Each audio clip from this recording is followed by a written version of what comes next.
Well, let's go right on to our next caller. Barbara, who do we have on the line? Roger, Luisa is on the line, and she has a question about an accident with her, that her husband was involved in.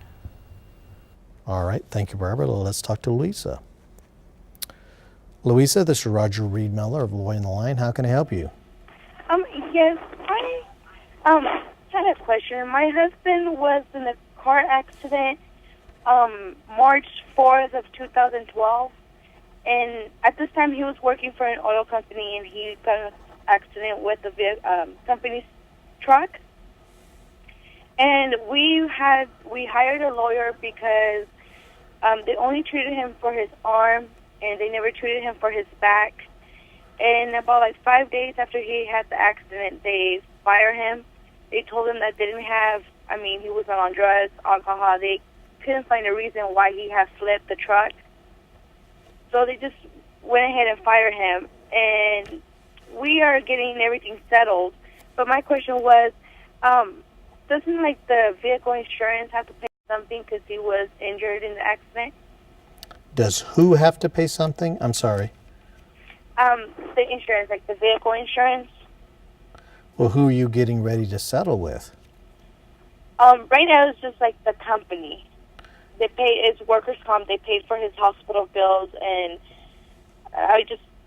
they're just going to settle. And whose fault was the accident? My husband was driving and he just flipped. He was turning on the highway and he flipped. They didn't find anything wrong. They said they couldn't explain what happened. And so your question is, who else do you think might be, I guess I'm a little bit confused. If you're getting ready to settle the work comp claim and the accident happened, you're not able to ascertain or determine what actually caused the accident. Who else do you think might be responsible to pay something for this accident? Well, I don't know. We just didn't know because our lawyer pretty much explained stuff to us, and he pretty much just told us that they gave us an amount, and pretty much that was it. And I still had questions about, the insurance, how, when you purchase insurance for a car, they tell you if you have an accident, they pay, a certain amount. Also, loss wages, just different things.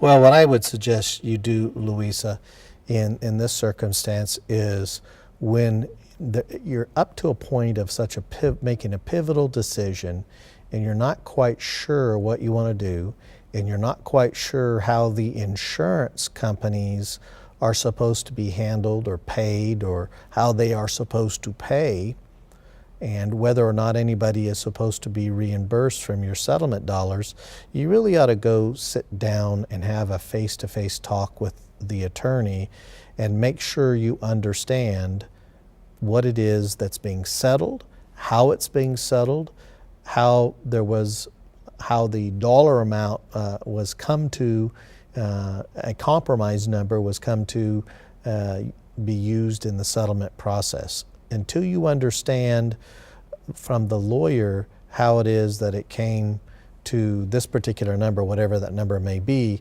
you really can't make a decision as to whether or not you should settle. But I really think you owe it to this lawyer to sit down in a face-to-face office consultation with them. Don't do it over the phone, if at all possible.